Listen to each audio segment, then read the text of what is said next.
शिक्षा संधान तरफ समस्त को स्वागत करुच्ची। आज खुशी विषय जे आम पुस्तक उन्मोचन उत्सव आज पुणी शिक्षा संधान तरफ आउ थे मझे मझे आम करा पुणी आउ थे आम करुचे। आज सभापतित्व कर श्रीजुक्त अनंत महापात्र आप समस्त जानते परिचय देवार दरकार अच्छी भावना। आज मुख्य वक्ता प्रोफेसर श्रीजुक्त विजय कुमार शतपथी आम गण में अच्छा। आज सम्मानित अतिथि डॉक्टर विजयानंद सिंह आम गण में अच्छा।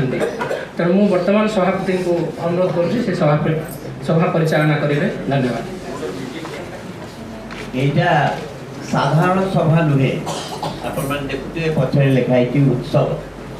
तो उत्सव में सभापतित्वर विशेष गुरुत्व न था किंतु उत्सव को परिचालना करने जनकर आवश्यकता से बोधे मत डाकी कहीं जड़े अधा पाठुआ लेखक नुहे से भली जड़े लोक आसिले ताहले आप व्यतिक्रमटा ठीक भल भाव में बुझीपारे। ये उत्सव रे बहुत प्रकार व्यतिक्रम हम मुझे थे थे कही जी। बर्तमान प्रथम व्यतिक्रम हूँ जदिव स्वागत कर सारे तथापि पुणी आउ थे स्वागत करेंगे भल भाव में करेंगे निज भाषा निज भाव निज भंगी।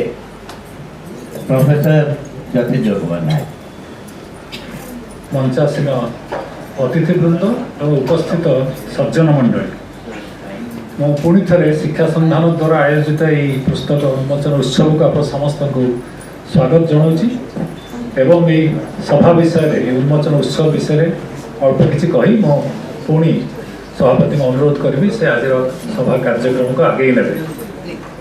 2012 मसीह मोर गोटे फोटोग्राफी एग्जिबिशन रे डॉक्टर फाल्गुनी राय सहित देखाई एवं से सेमती कथबार्ता हो खूब सुंदर फोटोग्राफ देखी मो निजर प्रशंसा कली। से कथबार्ता भितर से मत हठात कहले मोर बापा जने लेखक थिले एवं तांकर बहुत लेखा मो पाखे अच्छी मुझे चाहूँगी से गुड़िक प्रकाशित। मुझे किए आप बापा किए से मत कहले मो बापा पुलिन बिहारी राय अनेक समय पुलिन बिहारी राय कहूँ। मो हठात मन पड़ा जो पिलादिने आम झंकार डगर सहकार बहुत किसी लेखा पढ़ी एवं सागे सागे कहली जे गोटे गप जोटा पिलादिन मुझे आज पर्यटन भूली पारनी से गप मन पड़ा। मतलब एमती आम बहुत पढ़ीचु आप पुओ ना हाँ एवं से कहले मो बहुत लेखा अच्छी जोटा आज पर्यटन एकाठी हो पारिनी। तेणु आम से स्थिर कलु से कहले आप साहाय्य करेंगे सब प्रकाश करेंगे। मुझे निश्चय साहाय्य करी। तेणु आम प्रथम देखा साक्षात है किसी दिन पर एवं आम देखिली से बहुत जत्न बहुत लेखा जान नी से एत लिखिं आम बहुत गप पढ़ीचु किसी कविता पढ़ीचु कि एत लिखिं आम जान नी विशेषकर गोटे अप्रकाशित आत्मजीवनी थी मो जीवन में जो मो पाखापाखि 120 खंड ओडिया आत्मजीवनी पढ़ी अन्य भाषा भी किसी पढ़ी कि विशेषकर ओडिया आत्मजीवनी मो पाखापाखि 100-115 खंडे पढ़ी। मत से आत्मजीवन एत भल लगे जो मुझे कहली ना आम या शीघ्र प्रकाश करवा। आश्चर्य कथा जे अवशोषर कथा दुखर कथा जे यह एक आत्मजीवनी प्रकाशित होना ग्रंथावली प्रकाश कर दुई भाग विशिष्ट ग्रंथावली को प्रकाश कर सुजोग आमको देले प्रोफेसर राय। तेणु आज आपण सहित से खुशी बांटार सुजोग आसी। आज आम सौभाग्य पाइचु जो मैंने से बही विषय किसी कहे श्रीजुक्त शेख मतलूब अली ये जानी प्रोफेसर विजय कुमार शतपथी जी ग्रंथावली मुखपात्र डॉक्टर विजयानंद सिंह जे कि फतुरानंद अति घनिष्ठ थे सी भी आज पुलिन बिहारी राय विषय स्मृतिचारण करेंगे। व्यतिक्रम कथा कहूली से व्यतिक्रम आउ गोटे अध्याय जेहेतु ये प्रकार उत्सव सभा समिति रे आवश्यकता पड़े मीडिया कवरेज से माने समस्ते बड़ व्यस्त किंतु भाग्य को आमर से भी अच्छी जे 7:35 आमर उन्मोचन हवा कथा जेहेतु टिके देरी होती बर्तमान मु अनुरोध करी से को उन्मोचन करेंगे एवं समस्ते एवं डॉक्टर राय आउ प्रोफेसर राय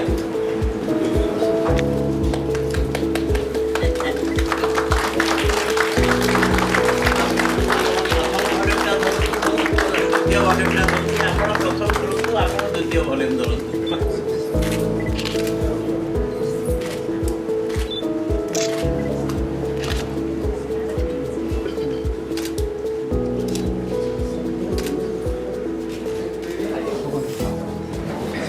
पुलिन बिहारी रायकर समग्र ग्रंथावली बा दुई खंड उन्मोचन उत्सव सभापति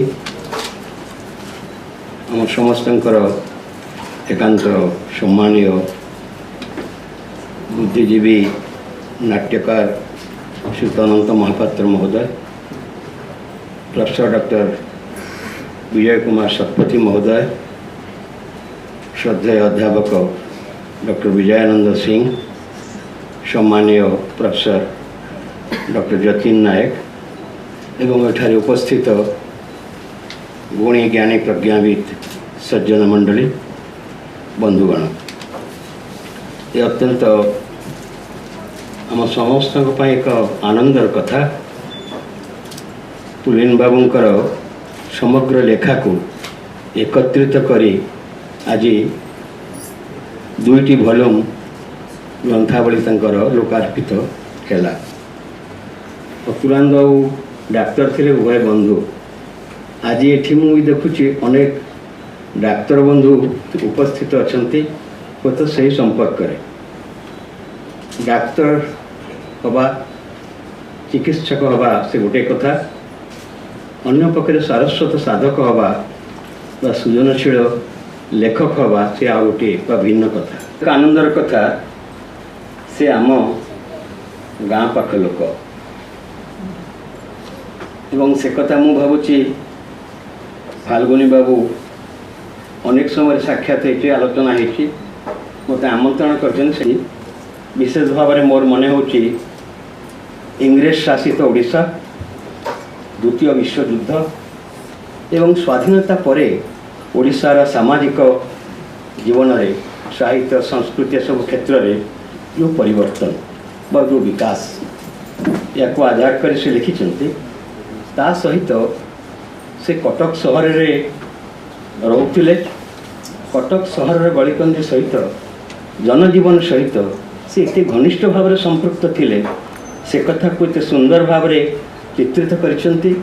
ता सहित तांको निज गाँ आम असरेश्वर दीक्षित पड़ा से गाँ विषय जहाँ लिखिं एवं से गाँव दशहरा उत्सव विषय जहाँ उल्लेख करिसेंती सेठिकार देवदेवी सेठिकार मंदिर तार भास्कर्य ता सहित दधिबामन जीव जो ठाकुर सेठी अच्छा संपर्क में से चमत्कार भाव में वर्णना करने सहित दशहरा समय किभली गौरीशंकर राय रामशंकर राय एवं गाँव समस्त लोक एकाठी पूजारी एवं तांको वर्णना भितर आप उपलब्धि कर होल गाँटा गोटे परिवार भाई बापा जोबरा वर्कशॉप रे काम करते 1942 पर्यंत 1907 तांकर जन्म 1907 रु जहाँ मन पड़ी से 1907 रु 1942 पर्यंत लिखिं। फाल्गुनी मामू पाखे से रोते जहाँ जानी जहाँ शुणी बापा ठारू एवं जहाँ से निजे उपलब्धि कर शेष अध्याय से ताकू उल्लेख कर भाव में दुई खंड जो आत्मजीवनी ता जो असंपूर्ण थिला ता संपूर्ण होइछि। एवं गोटे भल कथा जे फाल्गुनी बाबू मोर मन हुए डाक्तरी तले पास कले से समय जाँला हॉस्पिटल रे पुलिन बाबू डाक्तर थिले से रिटायर कले। पुलिन बाबू को दायित्व देले पुलिन बाबू डाक्तर घरे जॉइन कले बापा दायित्व से डाक्तरखाना नेले फाल्गुनी बाबू। ये गोटे घटना मोर आउ गोटे मन पड़े आपण भर अनेक जानी से LMP डॉक्टर बांछानी शतपथी से आम अंचल डाक्तर थे रायसुगुड़ा हॉस्पिटल से रिटायर कले पुओ सत्यनारायण शतपथी से दायित्व नहीं थे। बांछानी देव साइकेल चोरी जान नथिले ବାଞ୍ଛାନିଧି ବାବୁ ରୋଗର ଆତ୍ମକାହାଣୀ ବୋଲି ଗୋଟିଏ ସ୍ୱାସ୍ଥ୍ୟ ରକ୍ଷା ବହି ଲେଖିଥିଲେ, ଚତୁର୍ଥ ପଞ୍ଚମ ଶ୍ରେଣୀରେ ପଢ଼ା ହେଉଥିଲା। କିନ୍ତୁ ସେ ଚାଲି ଚାଲିକି ରୋଗୀ ଦ୍ୱାର ବନ୍ଦ ଥିବ, କିନ୍ତୁ ସେ ଯାଇକି ସେଠି ପହଞ୍ଚି ଯାଇଥିବେ। ଏତେ ଭୋରୁ ସେ ଚାଲି ଚାଲି ଯାଆନ୍ତି। ରୋଗୀ ଦେଖିକି ଏ ବିଜୟ ବାବୁଙ୍କ ଘର ପର୍ଯ୍ୟନ୍ତ ସେ ରାଇସୋଡ଼ରେ ଚାଲି ଚାଲି ଯାଆନ୍ତି, ପ୍ରାୟ 4 କିଲୋମିଟର କି 5 କିଲୋମିଟର। ପୁଣି ଫେରି ଆସି ଡାକ୍ତରଖାନା ସମୟରେ ଡାକ୍ତରଖାନା ଗଲେ। ସେ ଗଲେ, ଲୋକମାନେ ସବୁ କାନ୍ଦିଲେ ଯେ ଆପଣ ଚାଲି ଯାଉଛନ୍ତି, ଆମକୁ କିଏ ଦେଖିବ? ସେ କହିଲେ ମୋ ପୁଅ ଡାକ୍ତର, ମୁଁ ମୋ ପୁଅକୁ ତୁମମାନଙ୍କ ଜିମା ଦେଇକି ଯିବି। ଠିକ୍ ସେମିତି ମୁଁ ଭାବୁଛି ପୁଲିନ ବାବୁ ତାଙ୍କ ପୁଅ ଫାଲ୍ଗୁନୀ ବାବୁଙ୍କୁ ଜାଁଳାରେ ଦାୟିତ୍ୱ ଦେଇକି ସେ ଅବସର ନେଇଥିଲେ ଏବଂ ଅବସର ନେଲା ପରେ ମୁଁ ଭାବୁଛି ସେ ତାଙ୍କ ପାଖରେ ଶେଷ ପର୍ଯ୍ୟନ୍ତ ରହିଥିଲେ। ଏଠି ବିଜୟ ବାବୁ ଅଛନ୍ତି, ସେ ତାଙ୍କ ସ୍ମୃତିଚାରଣ ବେଳେ ଉଲ୍ଲେଖ କରିବେ, କାରଣ ମୁଁ ଅଧିକ ସମୟ ନେବି ନାହିଁ, ସଭାପତିଙ୍କ ନିର୍ଦ୍ଦେଶରେ ସମୟ ହେଇଗଲାଣି। ତେଣୁ ସ୍ମୃତିଚାରଣରେ ବିଜୟ ବାବୁ ସେ କଥା ଉଲ୍ଲେଖ କରିବେ। ବିଜୟ ବାବୁ ହେଉଛନ୍ତି ପ୍ରକୃତରେ ମାଧ୍ୟମ। ଏକଦା 60 ଦଶକରେ ଆମ ସମସ୍ତଙ୍କ ପାଇଁ ଡଗର, ପିଠାପୁର ଡଗର ପତ୍ରିକାର କାର୍ଯ୍ୟାଳୟ ଥିଲା ଏକ ମିଳନସ୍ଥଳୀ। ବନ୍ଧୁ, ସାହିତ୍ୟିକ ଏମାନଙ୍କ ସହିତ ସାକ୍ଷାତ ହେଉଥିଲା। ତେଣୁ ବିଜୟ ବାବୁ ସେଠି ରହୁଥିଲେ। ସତୁରାନନ୍ଦ ଆମମାନଙ୍କର ସମସ୍ତଙ୍କର ସାହିତ୍ୟିକ ଗୁରୁ ଥିଲେ, ଆଉ ପୁଲିନ ବାବୁ ସେଠିକି ଆସୁଥିଲେ। ଏ ଉଭୟ ବହୁତ ସମୟ ଧରି ସେମାନେ ଚର୍ଚ୍ଚା କରୁଥିଲେ, ଆଲୋଚନା କରୁଥିଲେ ଏବଂ ଆଲୋଚନା ଭିତରେ ଏତେ ଜୋରରେ ଉଭୟ ହସୁଥିଲେ, ଯିଏ ଦେଖିଛି ସେ କେବଳ ଜାଣିପାରିବ, ଯିଏ ଦେଖି ନାହିଁ ସେ ଉପଲବ୍ଧି କରିପାରିବ। ଏବଂ ପୁଲିନ ବାବୁ ଯିଏ ଦେଖିଥିବେ କେତେ ଗମ୍ଭୀର, ସ୍ୱାସ୍ଥ୍ୟବାନ ଲୋକ, କେତେ ଗମ୍ଭୀର, କିନ୍ତୁ ସେ ହସିଲା ବେଳେ ଏବଂ ତାଙ୍କ ଗଳ୍ପକୁ ଆପଣ ପଢ଼ିଲା ବେଳେ, ଆପଣ ହସିଲା ବେଳେ ଉପଲବ୍ଧି କରିବେ ତାଙ୍କ ମନ କେତେ ଉଦାର ଥିଲା ଏବଂ ମନ ଭିତରେ କେତେ ଶ୍ରଦ୍ଧା, ସମ୍ମାନ, ମଣିଷ ପ୍ରତି କେତେ ଶ୍ରଦ୍ଧା ଥିଲା, ତାକୁ ଆପଣ ଉପଲବ୍ଧି କରିପାରିବେ। ସେ ସାହିତ୍ୟିକ ଥିଲେ, ଡାକ୍ତର ଥିଲେ ଏବଂ ଫୁଟବଲ ଖେଳାଳି ଥିଲେ। ସେ ଭାରି ଫୁଟବଲ ଖେଳ ପ୍ରିୟ ଥିଲେ। ସେ ଯେଉଁଠି ଯାଉଥିଲେ ଡାକ୍ତର ହେଇ ସେଠିକା ସ୍କୁଲର ସେ ଫୁଟବଲ କୋଚ୍ ହେଇଯାଉଥିଲେ। ତା ସହିତ ତାଙ୍କ ଛାତ୍ର ଅବସ୍ଥାରେ ସେ ମଙ୍ଗଳାବାଗ କ୍ଲବର, ଫୁଟବଲ କ୍ଲବର ସଭ୍ୟ ଥିଲେ। ତାର ଫିସ୍ଟା ହେଉଛି 1 ଅଣା। ବାପା ଏବଂ ବୋଉ ଉଭୟ ତାଙ୍କ ପ୍ରତି ବିରକ୍ତ ହେଉଥିଲେ ଛବି ଆଙ୍କିବାରେ ଏବଂ କଣ୍ଢେଇ ତିଆରି କରିବାରେ, ତା ସହିତ ଫୁଟବଲ ଖେଳିବାରେ। ତାଙ୍କ ପାଖରେ ସେ 1 ଅଣା, ସେତେବେଳେ ଯେଉଁ ଥିଲା ଅଣାଟିଏ, ସେ ଯୋଗାଡ଼ କରିପାରିଲେନି। କିନ୍ତୁ ସେ ଗୋଟେ ସୁନ୍ଦର ପ୍ୟାରିମୋହନ ଆଚାର୍ଯ୍ୟଙ୍କର ଛବି ଆଙ୍କିଥିଲେ। ସେ ଛବି ତ ଆଙ୍କୁଥିଲେ, ପ୍ୟାରିମୋହନ ଆଚାର୍ଯ୍ୟଙ୍କର ଗୋଟେ ସୁନ୍ଦର ଛବି ଆଙ୍କିଥିଲେ। ତାଙ୍କ ମା ଏଇ କଣ୍ଢେଇ ତିଆରି କଲାବେଳେ ସେ କଣ୍ଢେଇ ସବୁ ଶୁଖେଇବା ପାଇଁ କୂଅ ନନ୍ଦ ଉପରେ ଥୋଉଥିଲେ। ତାଙ୍କ ମା ବିରକ୍ତ ହେଇକି ସେ କଣ୍ଢେଇଟା ସବୁ କୂଅ ଭିତରୁ ଫୋପାଡ଼ି ଦେଉଥିଲେ। ହଠାତ୍ ସେ ଗୋଟେ ଛିନ୍ନ ମସ୍ତା ମୂର୍ତ୍ତି ତିଆରି କରିଥିଲେ, ଯାହାକୁ ଦେଖିକି ମା କହିଲେ ଏଇଟା ବାଳୁଙ୍ଗା, ଏ ମୂର୍ତ୍ତି ତିଆରି କଲେନି, ଘରକୁ ବୁଡ଼େଇ ଦେବ କହିକି ସବୁ କଣ୍ଢେଇ, ଛବି ଆଉ ସେ ଛିନ୍ନ ମସ୍ତା ମୂର୍ତ୍ତିକୁ ମଧ୍ୟ ସେ କୂଅ ଭିତରକୁ ଫୋପାଡ଼ି ଦେଲେ। କିନ୍ତୁ ସେ ଯେଉଁ ପ୍ୟାରିମୋହନଙ୍କ ଛବିଟି ସେ ଆଙ୍କିଥିଲେ, ସେଥିରେ ବାପା ଏବଂ ବୋଉ ଉଭୟ ତାଙ୍କୁ ଖୁବ୍ ପ୍ରଶଂସା କରିଥିଲେ। ସେ ଛବିକୁ ଦେଖିକି ସେ ତାକୁ ସେଠୁ ପାଖରେ ରଖିଥିଲେ।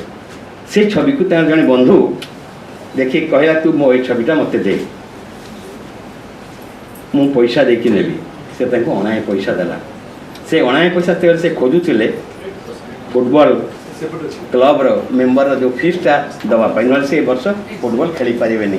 ସେ ପ୍ୟାରିମୋହନଙ୍କର ଛବିଟିକୁ ଦେଇ ଅଣାଏ ପଇସା ନେଇ ମଙ୍ଗଳାବାଗ କ୍ଲବରେ ଫିସ୍ ଦେଇ ତାପରେ ସେ ବର୍ଷ ସେ ଫୁଟବଲ ଖେଳିଥିଲେ। ତେଣୁ ଏଇଭଳି ଜଣେ ମନୁଷ୍ୟ, ତାଙ୍କର ଗଳ୍ପ ବିଷୟରେ ମୁଁ ହେଉଛି ବିଜୟ ବାବୁ କହିବି, ମୁଁ ସେଥିପାଇଁ ଗଳ୍ପକୁ ଯାଉନି। ତାଙ୍କର ଗଳ୍ପ ବହି ତ ଅନେକ ଥିଲା, ତା ସହିତ 2ଟି ଉପନ୍ୟାସ ଥିଲା। ଗୋଟେ ହେଉଛି ଅମଣିଷ, ଆଉ ଗୋଟେ ହେଉଛି ରାସ୍ତା କଡ଼ର ପ୍ରାଣୀ। ଅମଣିଷ ଉପନ୍ୟାସ ସମାଜରେ ସବୁଠାରୁ ଯିଏ ଅପାଙ୍କ୍ତେୟ, ମଣିଷ ପଣିଆ କିଭଳି ଭରି ରହିଛି, ସେ ତାଙ୍କର ଅମଣିଷ ଉପନ୍ୟାସରେ ତାକୁ ସେ ସୁନ୍ଦର ଭାବରେ ଉପସ୍ଥାପିତ କରିଛନ୍ତି। ତା ସହିତ ରାସ୍ତା କଡ଼ର ପ୍ରାଣୀ, ମୁଁ ଭାବୁଛି କୌଣସି ଗଳ୍ପ ଉପନ୍ୟାସରେ ଯେ ଚରିତ୍ର ଏବଂ ଅଭିଶପ୍ତ, ଆଗେ କୁହାଯାଉଥିଲା କୁଷ୍ଠରୋଗକୁ ଯାହା କହୁଛି ସେ ରୋଗ ତ ନୁହେଁ, କେଉଁ ଜନ୍ମରେ ସେ ପାପ କରିଥିଲା, ସେ ଅଭିଶାପ ଫଳୁଛି, ତାକୁ ସେ ଭୋଗ କରୁଛି। ଏଇ ବ୍ୟାଧିରେ ଯେ ଜର୍ଜରିତ, ସେଇ ହେଉଛି ଏଇ ରାସ୍ତା କଡ଼ର ପ୍ରାଣୀ। ଏବଂ चमत्कार भाव भाषा शैली से चरित्र चित्रण करने सहित मनीष हृदयर जो आवेगमय श्रद्धा करुणा ये सबको भर्ती कर देइचंती से कहानी से चरित्र चरित्र तेणु यही किति उदार मना किति स्नेहशील मनुष्य से थिले ता कल्पना करी हुए नहीं जिते 47 वर्ष से 1954 मसीहा प्राय तांकर पत्नी देहांत हो गला तिथि मु गभीर श्रद्धांजलि अर्पण करुच्ची एवं तांकर ग्रंथावली प्रकाश पाइथिबारु एवं गोटे समय गोटे 50 वर्ष अर्ध शताब्दी इतिहास को से जो भाव में उपस्थापित करिसेंती तांकर गुणग्राही पाठक माने एवं सज्जन मंडली निश्चित भाव से विषय जानिबार सुजोग पाइबे एवं तांकर परिवार जो साहित्य प्राण से परिवार ये कथा करिपारिछि बोली मु सेमानकु अभिनंदन जनाउछि एवं आजिर उत्सव में मते आमंत्रण करिथिबारु मु गभीर कृतज्ञता ज्ञापन करी विशेष भाव में फाल्गुनी बाबू एवं तांक परिवार को गभीर कृतज्ञता ज्ञापन करी मु मोर वक्तव्य शेष करुछि। नमस्कार, जय हिंद। प्रिय बंधु, सुसाहित्यिक उत्कल साहित्य समाज सभापति डॉक्टर विजयानंद सिंह महोदय, कुलीन बिहार का परिवार डॉक्टर फाल्गुनी राय, डॉक्टर कल्याणी सामंतराय एवं मिहिर बाबू को देखनी मोर प्रिय बंधु मिहिर बाबू आसी मिहिर बाबू। अच्छा अच्छा, खूब आनंद कथा। मु समय अधिक नेबिनी एवं जेहेतु श्रीयुक्त अनंत महापात्र नाट्य निर्देशक तेणु सी समय विषय सचेतन कर देइचंती तेणु 10 मिनिट भितर मोर वक्तव्य मु रखिबी एवं विशेष समय नेबी नहीं। कुलीन बिहारी सहित मोर संपर्क जो नुआ चाकरी कर बाणपुर कॉलेज रे गोदावरी महाविद्यालय एवं मोर सहकर्मी था इंग्राजी अध्यापक श्रीयुक्त मिहिर राय। आम एकाठी रोलु से गोटे मेस बैचलर्स मेस करी 10-12 जन अध्यापक कॉलेज रोड रे रोथाऊ एवं से मिहिर बाबू सहित घनिष्ठता आत्मीयता से सूत्र रे फाल्गुनी बाबू सहित मोर परिचय परिवार सहित परिचय एवं अत्यंत गोटे साहित्यिक एवं संस्कृति संपन्न परिवार। फाल्गुनी राय गोटे विशेषत्व है से तो डाक्तर साहित्य प्राण भल चित्र आंकती एवं श्रीरामचंद्र मेडिकल कॉलेज रे पेंटिंग अच्छी एवं गले देखे आ भौणी सिप्रा राय से कविता से लिखुले पत्र पत्रिका प्रकाश पाला।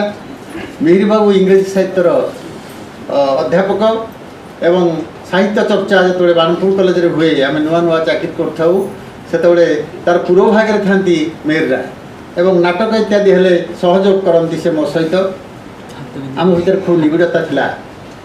मु प्राय 77-78 मसीहा बेलू जो डगर ऑफिस की आसे मोर गोटे रिसर्च काम मुझे बुली बुली ओडिशार सब पत्र पत्रिका संग्रह करता एवं सेठी तांकर लेखालेखी विषय अवगत हुए।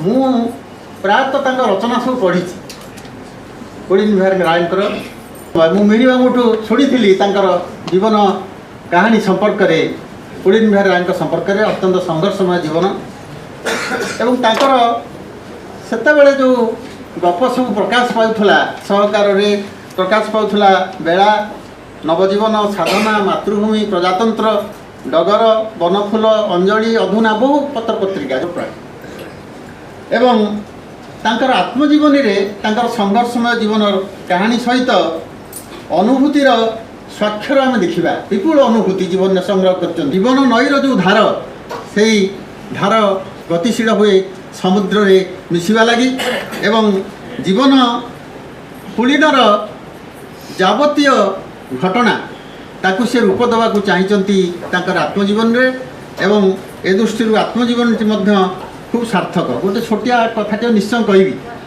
मुझे घर को जाए मु देखे कुलीन बिहारी बसती आउ जड़े बसती सहित ताकरी समाजकंद जड़े वयस्क व्यक्ति मु मिहिर बाबू पचारि मुझे कौन मिहिर बाबू से आपण फैमिली कई परिवार ସେଠୁ ମିହିର କହିଲେ ନାଇଁ ନାଇଁ ସେ ବାପାଙ୍କର ଜଣେ ବାଲ୍ୟ ବନ୍ଧୁ ଆଉ ଭାରି ପ୍ରିୟ ଏବଂ ତାଙ୍କ ନାଁ ହେଉଛି ଲୋକନାଥ। ସେ ତ ପରିବାର ଭଳି ଯେ ତାଙ୍କ ସହିତ ଅତି ନିଜର ଭଳି ନା ହଁ ସେ ତାଙ୍କୁ ଖୁବ୍ ଶ୍ରଦ୍ଧା କରନ୍ତି ଏବଂ ଦଣ୍ଡେ ନ ଦେଖିଲେ ରହିପାରନ୍ତିନି, ସେ ଭାରି ପ୍ରିୟ ତାଙ୍କର। ଏଇ ଯେଉଁ ଚରିତ୍ରଟିକି ସେ ପ୍ରକାରାନ୍ତରେ ତାଙ୍କର ଅମଣିଷ ଉପନ୍ୟାସର ଡାକ୍ତର ଯାମିନୀଙ୍କର ବନ୍ଧୁ ନଟ ଚରିତ୍ର ଭିତରେ ଆମେ ଦେଖିବା। ସେ ତାଙ୍କ ଅନୁଭୂତି ସିଦ୍ଧ ଗୋଟିଏ ଚରିତ୍ର। ବନ୍ଧୁଗଣ, ସମୟ ଅତିକ୍ରାନ୍ତ, ତେଣୁ ଏତିକି ମୋ ବକ୍ତବ୍ୟ ଶେଷ କରୁଛି। ନମସ୍କାର। ମାନେ ଆପଣମାନଙ୍କ ଭିତରେ ମୋର ନାହିଁ, ଗୀତ ସବୁ ଆଗରୁ ହେଇକି ରହିଛି ଏଇ ସମୟ ଅନୁସାରେ। ଜଣେ ହେଲେ ବିଜୟ ଯିଏ ସତ୍ ପଥରେ ଯାଇକି ଆସିଛନ୍ତି, ଜଣେ ସିଂହ ମାର୍କା ଯାଉଛନ୍ତି, ବର୍ତ୍ତମାନ ତାକୁ ଶୁଣିବା। ମୋ ପାଇଁ ଏକ ସ୍ମରଣୀୟ ସନ୍ଧ୍ୟା। ପୁଲିନବେନ ରାୟଙ୍କର ଆଜି ଗ୍ରନ୍ଥାବଳୀ ଉନ୍ମୋଚନ ଘଟଣା ମୋତେ ବେଶୀ ଉତ୍ଫୁଲ୍ଲିତ କରୁଛି। ଆଜି ଉତ୍ସବର ସଭାପତି ଆମର ଏକାନ୍ତ ସମ୍ମାନନୀୟ ସମକାଳୀନ ଓଡ଼ିଶାର ସାହିତ୍ୟ ଏବଂ କଳା ଜଗତର ଜଣେ ମୂର୍ଦ୍ଧନ୍ୟ ପୁରୁଷ ଶ୍ରୀଯୁକ୍ତ ଅନନ୍ତ ମହାପାତ୍ର ମହୋଦୟ, ପୁସ୍ତକର ଉନ୍ମୋଚକ, ଆଗାମୀ ଶତାବ୍ଦୀର ପ୍ରତିଷ୍ଠାତା ସମ୍ପାଦକ ଏବଂ ସାହିତ୍ୟ ପ୍ରାଣ शेख मतलुबली महोदय, मज्जन मंडली एवं पुलिन बिहार रायकर आत्मीय स्वजन एवं आपण मैंने पुलिन बिहार राय संपर्क में आप परिचय पाई साहित्य विषय पढ़ी पढ़ुवे मुझे जानी ना कि पुलिन बिहार राय गोटे समय आम साहित्य जगत को आलोकित कर रखी। एकविंश शताब्दी गोटे समस्या है, समग्र पृथ्वी में सबू समस्या प्राय समाधान है। मनुष्यर जन्म मृत्यु व्यतीत आउ प्राय जन्म संपर्क में कहीपर ना, मृत्यु संपर्क छाड़देले प्राय सब समस्या समाधान हो जाए। आत्मीयता और आंतरिकता कमी कमी आस मनीष गोटे जंत्रवत मनीष हो मनीष सब परिवार संपर्क समाज छिन्न हो जाए। हास्य साहित्य और हसर भूमिका संपर्क में आम गुरुत्व दे। शिक्षा संधान ओडिशा एक प्रतिष्ठित अनुष्ठान ये पुस्तक प्रकाश कर धन्यवाद दे आप धन्यवाद दे शेष करुच्ची। वंदे उत्कल।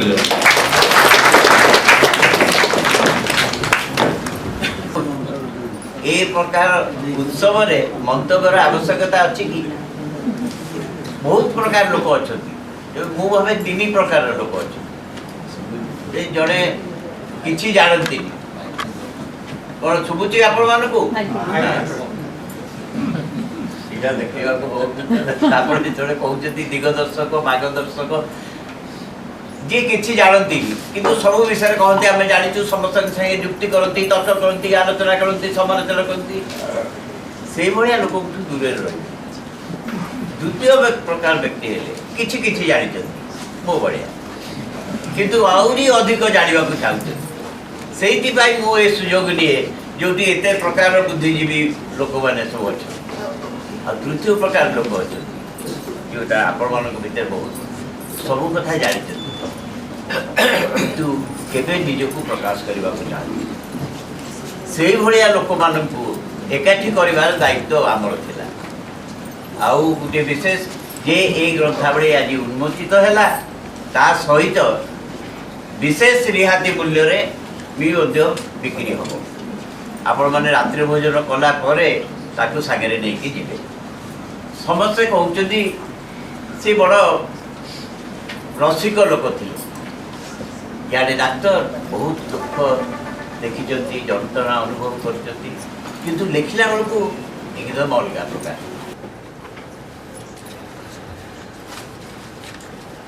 समस्ते आखि बंद न कले चलो किसी लोक बंद कले चलो किंतु कानटा खोला रखिए। भोट लीला निर्वाचन लड़ई आरंभ है।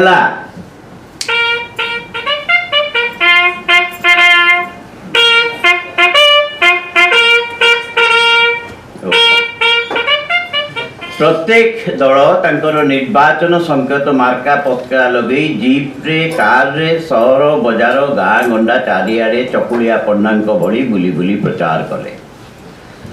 आम दल को भोट दे जययुक्त करांतु आमे तुमर दुख दुर्दशा सबू दूर करदेबू जेते दल बाहर प्रत्येक आशा जनता आमरी मुंडरे सुना कलश ढाल आमे निश्चय पुणी 5 वर्ष गादी माड़ी बसीजु किंतु जेते दल बाहर से भितर दुईटी दल ही प्रकृत टाणुआ गोटाए दलर निर्वाचन संकेत है कुराड़ी अन्य दलर संकेत है खुर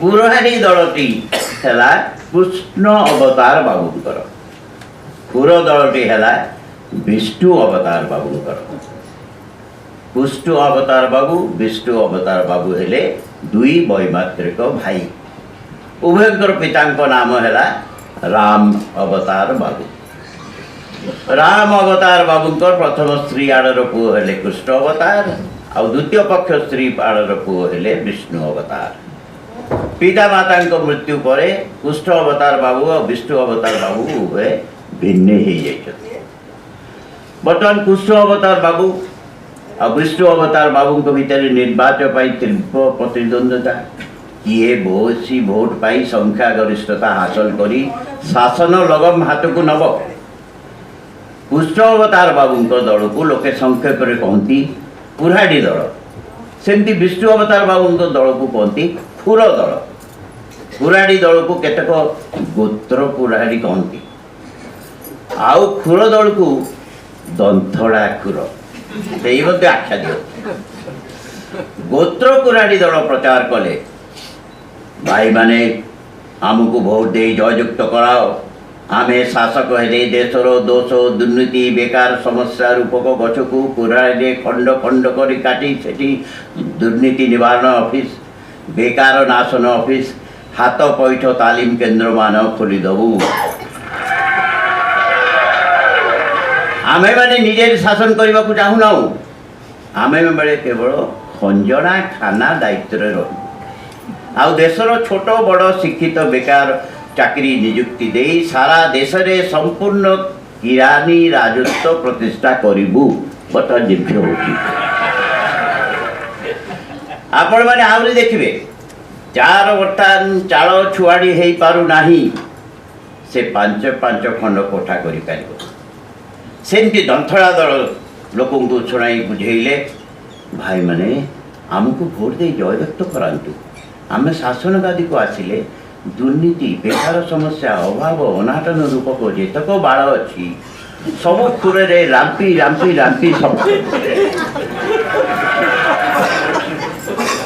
आपण माने चाकरी छटई होउचंती बदली होउचंती सेते बेले देखिबे आपण मन को चाकरी आउ केही हलचल करि परिबे नहीं थरे चाकरी रे बसिले मरिबा जाए चाकरी करथुरे अरे गरीब जेते गरीब हो धनी आहरी धनी हम बर्तमान जमी हो एक निश्चित भाव में कहूँ चाकरी पाई दरखास्त लिखा जो कागजर अभाव पड़ुची ताकू दूर करने बड़ बड़ पेपर मिल प्रतिष्ठा करा आपण मैंने घर को जो नड़े छाउनी करता जगार एक प्रकार टाड़ुआ और साई जिनसर उद्भावन लगी विदेश अनेक वैज्ञानिक मान नियुक्ति दिज्व पुणी देखिए चाउल किणी गामुछारे बांधी कि बाइक रे पूरे बोही नेबा को जहाँ हैरान होती परिवर्ते आपण मानू प्रत्येक को भल भल बड़ बड़ रुमाल बिना मूल्य रे दिज्व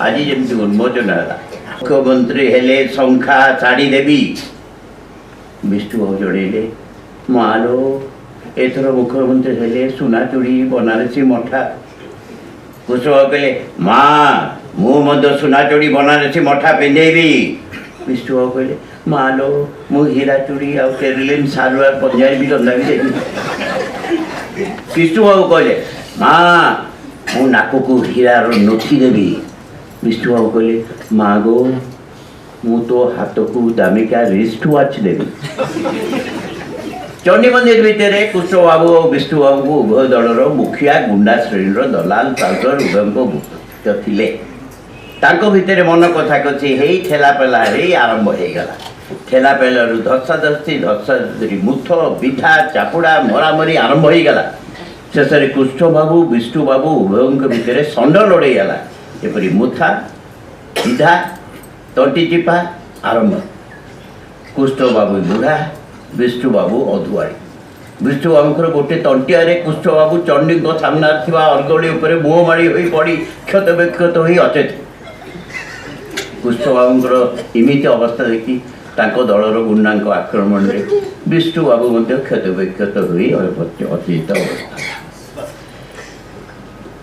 डाक्तरखाना अल्प के दिन पर उभयंकर जो चेता फेरी आसे उभय लोक मान शुणिले रेडियो शुणिले खबर कागज पढ़िले टीवी नथिला शेष जानिले चालुड़ी संकेत वाला अर्थात चालुड़ी दल ए निर्वाचन में सर्वाधिक भोट पाई संख्या गरिष्ठता हासिल करिसंती से माने ही मंत्रिमंडल करी नुआ सरकार गठन करिवे से माने उभय ए निर्वाचन हारी जाइचंती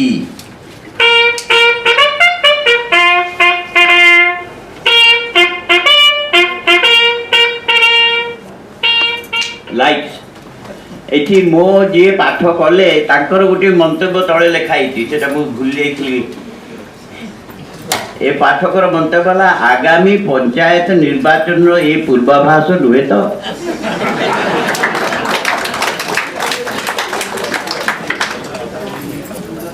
पुस्तक उन्मोचन उत्सव में आपण मैंने एत संख्यार जोग देते पाग बहुत प्रतिकूल थिला तथापि तेणु आपण मान समस्त प्रथम धन्यवाद दूची आज पुस्तक उन्मोचन मुख्य अतिथि श्रीयुक्त शेख मतलूब अली महोदय को कृतज्ञता जनाऊँगी से ठीक समय पहुँचती और सभा कार्य परिचालना हो बहुत बढ़िया निजर अनुभूति शुणाई श्रीयुक्त अनंत महापात्र को मुझे कृतज्ञता जनाऊँगी से सभार पूरा आप जो नाटकीय ढंग से कले बहुत आगु से पहुँचती और सब व्यवस्था करते तेणु कृतज्ञता जनाऊँगी मुख्य अतिथि मुख्य सम्मान मुख्य वक्ता श्री प्रोफेसर विजय कुमार शतपथी को कृतज्ञता जनाऊँगी से आपण बही तो मुख्यमंत्री लिखिं से भितर बहुत सारा कथा आपको श्रीयुक्त डॉक्टर विजयानंद सिंह को कृतज्ञता जनाऊँगी से आपण निजर अनुभूति बखाणिले पुस्तक प्रकाशन पाई डॉक्टर फाल्गुनी राय परिवार धन्यवाद दूसरी से आमको सुजोग देते पुस्तक छापाई से मु कृतज्ञता जनाऊँगी विशेष करके मीडिया जो मैंने धन्यवाद जनाऊँगी डॉक्टर भाग्यलिपि मल्ल स्टेट आर्काइव्स जो ये व्यवस्था सब कर जो मैंने सहकर्मी अच्छा धन्यवाद जनाऊँगी शेष जो मैंने समस्ते सहयोग कर कार्यक्रम को सफल करने से धन्यवाद जनाऊँगी शिक्षा संस्थान तरफ आम अनेक पुस्तक फोटोबायोग्राफी छापीचु ता पूर्व मनमोहन चौधरी ग्रंथावली छापीचु आटा दीटा माने द्वितीय ग्रंथावली आम कह प्रथम ग्रंथावली मनमोहन चौधरी ग्रंथावली छापी शिक्षा संबंधी पुस्तक 100 ऊर्ध्व तेणु बर्तमान मुझे कही समस्त धन्यवाद दे